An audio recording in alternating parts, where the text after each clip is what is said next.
네, 인사드리겠습니다. 저는 성북 메가스터디에서 개성고등학교 영어를 담당하고 있는 영어 강사 김민경이라고 합니다. 반갑습니다.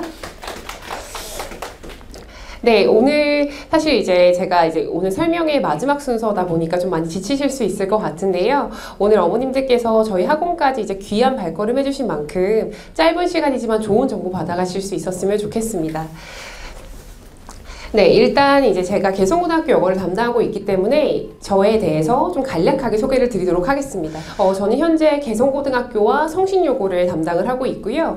저에 대한 이제 키워드를 딱 두 가지만 말씀을 드리면, 저는 사실 딱 두 가지로 이제 안 되면 될 때까지. 그래서 궁극적으로는 성과를 만드는 강사다라고 말씀을 드릴 수 있을 것 같습니다. 저는 사실 이제 학생들이 특히 우리 친구들 같은 경우에는 중등부 때에서 이제 개성고등학교라는 학교로 이제 고등부로 입학을 하게 되면 다른 학교보다 조금 더 내신의 양도 많고 내신의 깊이도 깊은 이제 시험들을 보게 되는데요. 저는 사실 그런 부분에 있어서 아이들이 좀 지치고 힘들고 피곤해하는 건 저는 사실 당연하다고 생각을 합니다. 그래서 그 부분에 있어서 어머님들께서도 그리고 저도 아이들을 수업을 할 때 기본적인 어떤 수업의 질이라던가 양질의 콘텐츠는 저는 사실 당연한 부분이라고 생각을 하고요. 아이들이 힘들고 지칠 때 그런 부분들을 조금 동기부여해 줄 수 있는, 그리고 끝까지 좀 잡고 끝까지 이끌어갈 수 있는 그런 부분까지가 저는 저의 역할이라고 생각을 해서 실예로 작년에 이제 지금 2학년이 된 친구인데 작년에 1학년 1학기 이제 중간고사에서 첫 시험에서 이제 5등급을 받고 저한테 이제 수업을 들으러 온 친구가 있었어요. 그래서 그 친구가 저한테 처음 오자마자 했던 말이, 선생님 제가 중학교 때까지는 영어를 잘했는데 고등학교에 올라오면서 영어 실력이 좀 후퇴한 것 같아요 라고 이야기를 하더라고요. 근데 제가 이제 뒤에 가서도 한번 말씀을 드리겠지만, 사실 아이들이 중학교 때까지는 변별력을 딱히 이렇게 접촉할 수 있는, 그러니까 변별력이 있는 시험에 노출될 일이 잘 없지만 고등부로 올라오게 되면 사실 변별력이 노출되는 부분들이 훨씬 많고, 어쩔 수 없는 줄세우기 시험에서 1등급부터 사실 뭐 5등급, 6등급까지 나뉘다 보니까 아이들이 느끼기에는 상대적으로 본인의 실력이 드러났다라는 생각보다는 내가 실력이 후퇴했다라고 생각을 하는 것 같아요.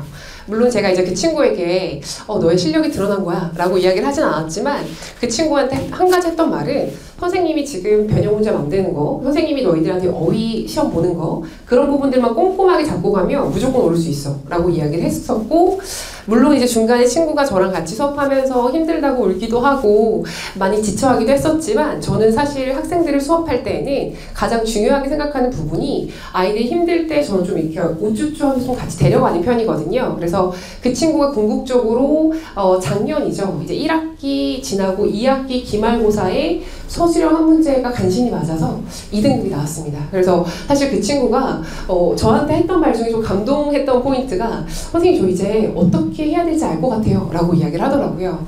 사실 저는 공부에서의 그런 긍정적인 성취감이 단지 영어라고 하는 한 과목에만 국한된다고 생각하지 않고요. 다른 과목으로도 전이될 수 있다고 생각하기 때문에 그 친구가 한 과목에서 느꼈던 그런 성취감이 좋은 긍정적인 방향으로 다른 과목으로도 이끌어갈 수 있을 거라고 생각을 합니다. 그래서 제가 이제 학생들을 수업할 때 가장 중요하게 생각하는 부분은 안 될 수 있고 못할 수 있고, 못하기 때문에 저는 저와 같이 수업을 한다고 생각을 하고요. 그렇기 때문에 잘할 수 있도록 제가 잘 이끌어가는 수업이다 라고 말씀을 드릴 수 있을 것 같습니다. 네, 제가 오늘 이제 어머님들께, 그리고 여기 있는 이제 학생들 좀 있는 것 같은데요.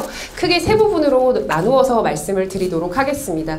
사실 이제 최근에 설명회 시즌이다 보니까 아마 다양한 학원의 설명회를 다니시다 보면 사실 중등 내신과 고등 내신의 차이에 대해서도 아마 여러 번 들어보셨을 것 같은데요. 저도 간략하게 그 부분을 좀 짚고 넘어가고요. 그리고 이제 두 번째와 세 번째 파트에서는 이제 우리 학교의 내신과 제가 이제 저희 학교의 학생들을 수업을 하면서 어떻게 수험에서의 시험 대비를 하는지 까지 설명을 드리도록 하겠습니다. 네, 일단 어머님들께서도 아마 잘 아시겠지만 중등 영어와 이제 고등 영어의 차이점을 살짝만 말씀을 드리도록 하겠습니다. 일단 제가 앞서 말씀드렸던 것처럼 아이들이 중등부에서 고등부의 첫 시험을 보고 나면 조금 본인의 실력에 있어서의 좀 괴리감과 그 격차를 좀 많이 느끼게 되는 것 같아요. 특히 이제 우리 개성고등학교 같은 경우에는 워낙 조금 상위권이 탄탄한 친구들이 많이 입학을 하는 학교이고, 그러다 보니까 아마 중학교 때 대부분 아이들이 이제 이제 A등급을 받았을 텐데 A등급은 러프하게 봤을 때 상위 40%까지 A등급을 받습니다. 그런데 지금 보시면 고등부로 올라오게 되면 사실 상위 4%까지가 1등급이고 11%까지가 2등급, 23%, 40%가 4등급이거든요. 그러니까 사실상 중학교 때 아이들이 A등급을 받았던 러프한 4등급, 그러니까 러프한 40%의 친구들이 고등부로 올라오게 되면 대략 한 1등급부터 4등급까지 사실은 줄 세우기가 되고요. 앞서 말씀드린 것처럼 조금은 좀 익스트림한 케이스일 수는 있지만 5등급, 6등급인 친구들도 간혹 이제 상담을 하게 되면 영어를 A등급 받았었다라고 이야기를 하는 친구들도 종종 있곤 합니다. 그러니까 사실 제가 지금 말씀드리는 부분들은 제가 어머님들께 어떤 뭐 불안하게 말씀을 드리려고 하는 건 아니고요. 그냥 팩트를 말씀을 드리는 거고요. 무엇보다 이제 중학교 때는 사실 대부분의 아이들이 중학교 때 내신을 할 때는 아마 내신 한 5주 전부터 학원에 가서 본문 암기하고 그러면 곧장 어느 정도의 시험 성적이 나왔을 거예요. 왜냐면 일단 범위가 적고요. 그리고 시험에서의 변형이 많이 없습니다. 제가 이제 뒤에 가서 우리 학교의 시험 문제를 보여드릴 텐데 시험 문제를 보시면 아시겠지만 일단 기본적으로 시험 범위도 많지만 변형이 굉장히 많습니다. 그래서 중학교 때 아이들이 어느 정도 암기를 하면서 공부했던 습관이 있는 친구들은 물론 선택적 암기 필수적으로 필요합니다만 기본적으로 암기만 해서는 점수가 절대 나올 수 없는 체계고요. 기본적인 영어 실력과 그리고 여러 가지 변형에 있어서의 적용할 수 있는 능력 그리고 활용할 수 있는 부분까지 같이 필요하다라고 말씀을 드릴 수 있을 것 같습니다. 네, 다음으로도 같은 부분인데요. 사실 중학교 때는 저희가 핵심 문법이 좀 존재했어요. 그래서 아이가 이번에 내신에서는 사역동사가 중요하대 라고 하면 아마 시험 문제의 시험지가 선택지 1번부터 5번까지가 이제 사역동사와 관련된 예문들이 나오게 되거든요. 근데 사실 고등부 영어로 올라오게 되면 사실 정해지지 않은 문법의 범위도 있고 그리고 이제 아이들이 이제 시험을 보다 보면 아, 이게 그걸 묻는 문제였어요? 라고 말하는 경우도 많더라고요. 그래서 사실은 정해지지 않은 문법의 범위로 인해서 궁극적으로는 아이들이 암기를 통해서 점수를 확보할 수 있는 시험은 사실은 아니다. 특히 우리 학교는 더 아니다. 라고 말씀을 드리고 전반적인 이제 이해와 추론 능력이 필요하다라고 말씀을 드릴 수 있을 것 같습니다. 네, 그래서 제가 이제 저희 학교의 내신의 경향에 대해서 좀 빠르게 말씀을 드리도록 하겠습니다. 네, 작년 기준 이제 1학기 중간고사 내신 범위입니다. 지금 보시면 교과서 2과, 그리고 스퉁라이트 3개 유니트, 그리고 학교에서 이제 능률복화라고 하는 단어장을 작년에 채택을 했었는데 아마 올해에도 같은 방향이라고 하면 동일한 단어장을 선택을 할 것 같고요. 능률복화 1에서 10대 2 그리고 수행평가 프린트와 연기 학습지까지 다 포함이 되었었습니다. 지금 보시면 아시겠지만 대부분의 학교에서는 교과서, 부교재 그리고 단어장 정도는 포함이 되지만 사실 수행평가 프린트와 연기 학습지까지 포함이 되진 않거든요. 근데 우리 학교 같은 경우에는 이제 수행평가와 이제 이런 연기 학습지가 포함이 되는데 선생님들께서 다 내세요. 실제로 그 프린트에서 다 내세요. 그러다 보니까 사실은 시험 범위가 조금은 많다기보다는 조금 지저분하다라고 말씀을 드릴 수 있을 것 같고요. 저도 그래서 우리 학교 내신을 이제 대비를 할 때 정말 끝까지 정말 긴장을 늦출 수 없는. 그래서 제가 사실은 아이들한테 이제 분석지를 주는 걸 굉장히 좋아하는데 마지막까지 분석지를 계속 바꿔야 됐었어요. 왜냐면 시험 범위가 계속 바뀌어서.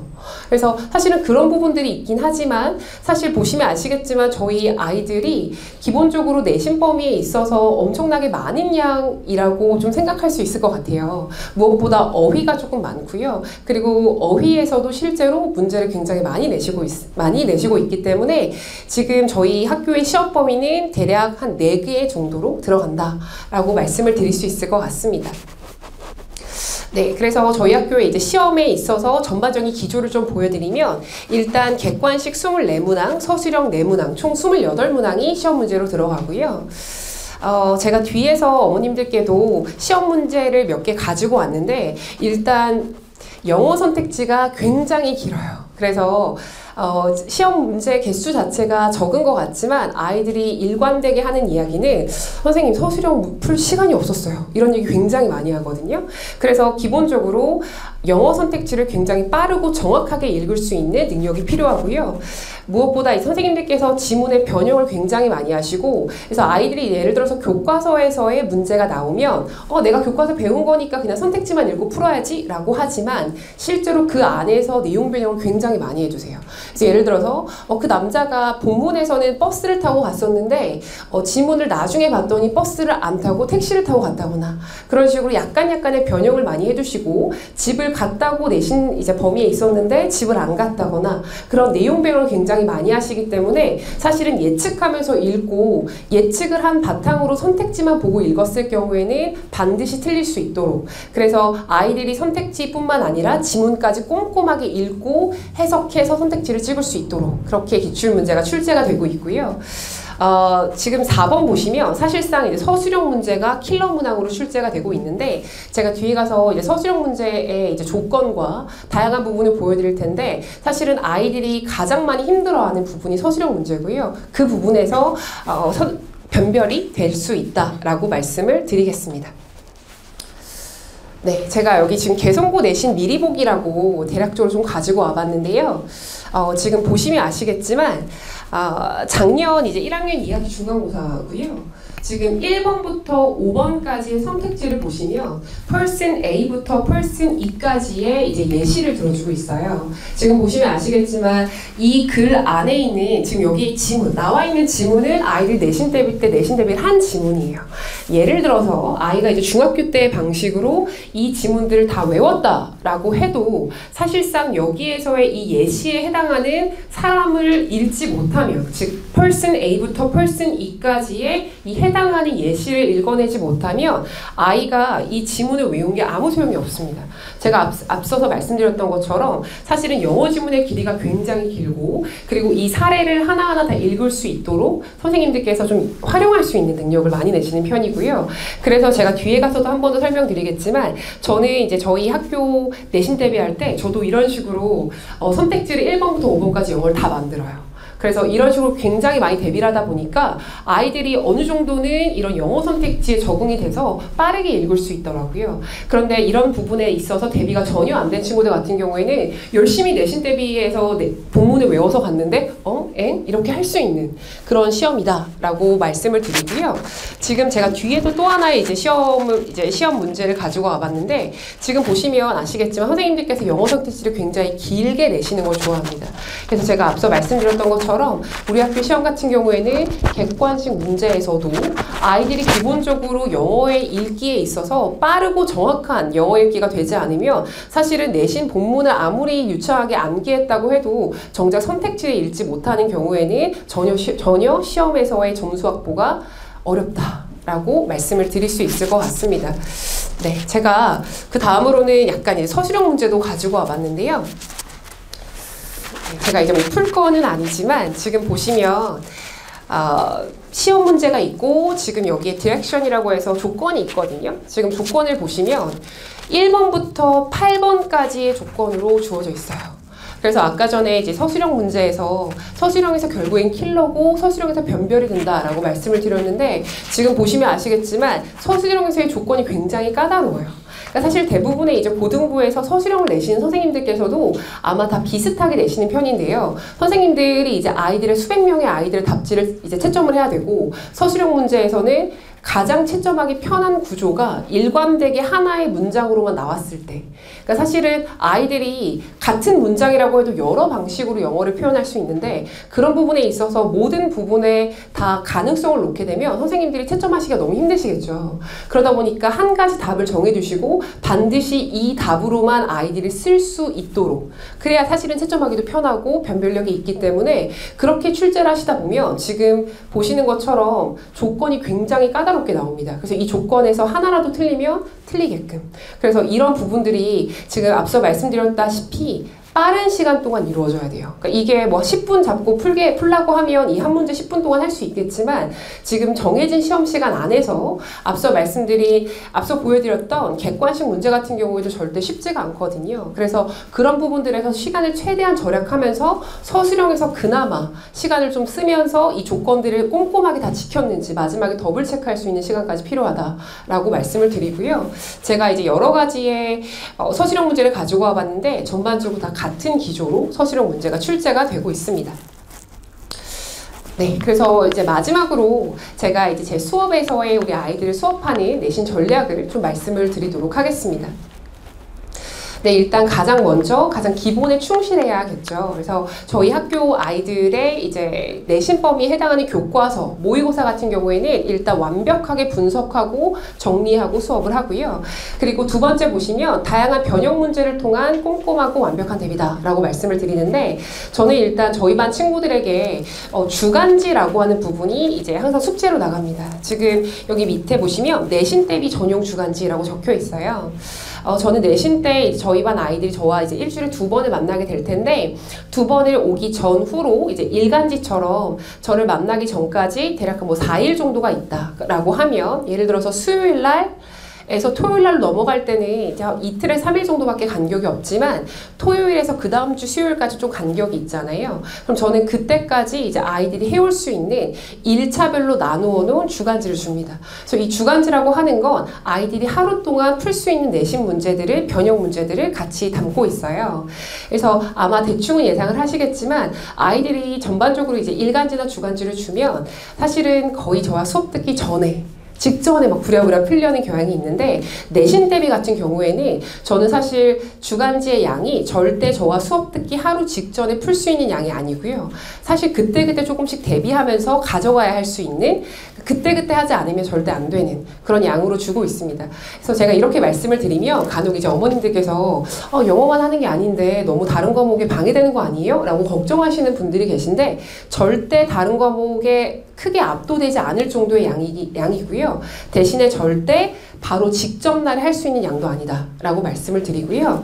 지금 어휘 같은 경우에는 제가 아까 말씀드렸던 우리 학교에서 올해도 같은 기조라고 하면 아마 동일한 교재로 동일한 어휘 시험이 들어갈 텐데, 학교에서 어휘 시험은 이제 우리 아이들이 외우는 뭐 단어와 뜻 이렇게 나오는 게 아니고요. 그 문장에서의 어휘의 쓰임, 이 문장에서 어휘가 잘 쓰여져 있는지, 문맥상 어휘의 흐름, 이런 걸 물어보는 문제로 나오거든요. 그래서 물론 어휘는 꼼꼼하게 암기가 되어야겠지만, 저는 저희 학교 이제 아이들 수업을 할 때 항상 학교 시험과 가장 유사하고 가장 동일한 문제로 출제를 합니다. 그래서 어휘를 다 외운 후에 어휘의 예문을 만들어서 그 어휘가 이 문장 안에서 잘 쓰였는지, 그래서 어휘의 쓰임을 묻는 문제로 저는 제가 활용해서 문제를 만들고 있고요.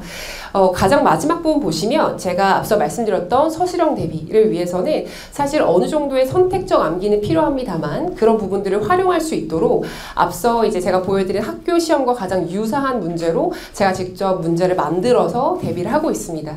그래서 지금 보시면 제가 제일 위에 적어놨는데요. 개성고 전용 모의고사를 신해야 한다라고 말씀을 드리는데, 사실은 이게 이제 데자뷰라고 해서 제가 매 시험마다 중간고사 미리 보기라는 시험을 만들고 있거든요.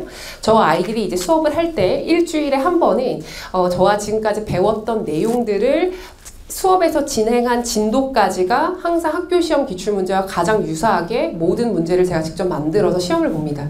예를 들어서 어휘를 외웠고, 그리고 이번에 시험 지문을 1번에서 10번까지 지문을 수업을 했어요.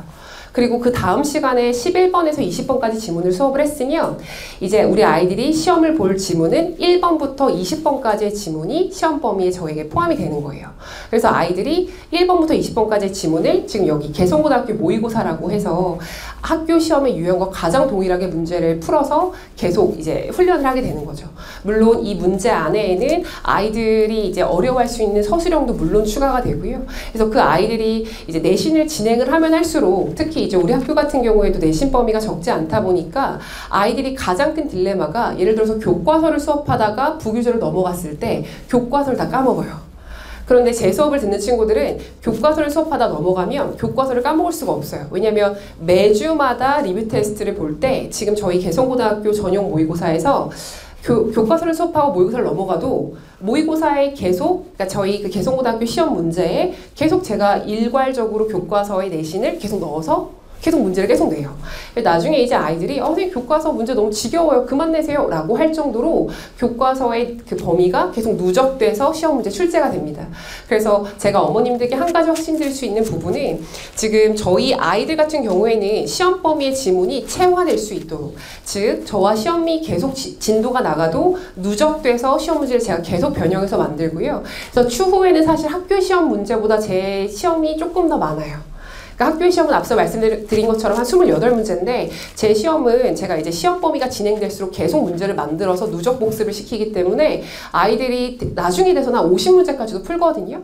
그런데 그렇게 오래 걸리지 않아요. 왜냐면 앞부분은 여러 번 반복했던 시험이고 물론 제가 시험 문제 유형은 계속 변형하겠지만 아이들이 어느 정도 체화되어 있던 부분들이기 때문에 약간의 변형을 해도 곧잘 풀게 되더라고요. 그래서 그런 식으로 같이 대비가 되고 있습니다. 네, 제가 이제 말씀드렸던 부분들인데요. 최종적으로 정리가 된 부분인데 제가 마지막에 여기 4번만 좀 보여드리도록 하겠습니다. 지금 4번 보시면 이제 어머님들께서 아무래도 이제 수업 관련해서 우리 아이가 오늘 학원에서 어디까지 진도를 했고 우리 아이가 오늘 숙제는 잘 했고 예를 들어서 내신 대비 주간지는 잘 했는지 과제 제출은 잘 했는지 또는 오늘 시험에서의 우리 아이의 결과는 어떤지 사실 그런 부분들을 굉장히 궁금해 하실 텐데요. 저는 그런 부분들 상세하게 어머님들께 피드백 안내 문자 드립니다. 그리고 특히나 내신 대비 때 같은 경우에는 조금 더 꼼꼼하게 드리려고 해요. 예를 들면 반평균 그리고 우리 아이의 점수와 우리 아이의 위치 이렇게 조금 어느 정도는 어머님들께서 우리 아이가 지금 어느 정도를 하고 있고 그러니까 시험이 어려웠을 경우에는 우리 아이가 그렇게 못한 게 아니구나 라는 부분들을 좀 이해시켜 드릴 수 있도록 최대한 좀 상세하게 피드백 문자를 보내드리고 있습니다. 네, 그래서 지금 보시면 우리 아이들이 이제 어휘나 그리고 단어 암기 같은 경우에도 아이들이 수업하다 보면 좀 힘들어하기도 하고 좀 어려워하기도 하는데요. 저는 끝까지 우리 아이들 제가 책임지고 같이 담당을 해서 아이들이 힘들어하면 좀 꾸준히 좀 불러서라도 전 제가 사실은 추가로 클리닉을 하고 있고요. 그래서 우리 아이들이 열심히 할 수 있도록 제가 좀 잘 북돋아서 데리고 가고 있습니다. 네, 그래서 마지막으로 제 수업 안내를 좀 드리고요. 오늘 발표는 여기까지 드리도록 하겠습니다. 감사합니다.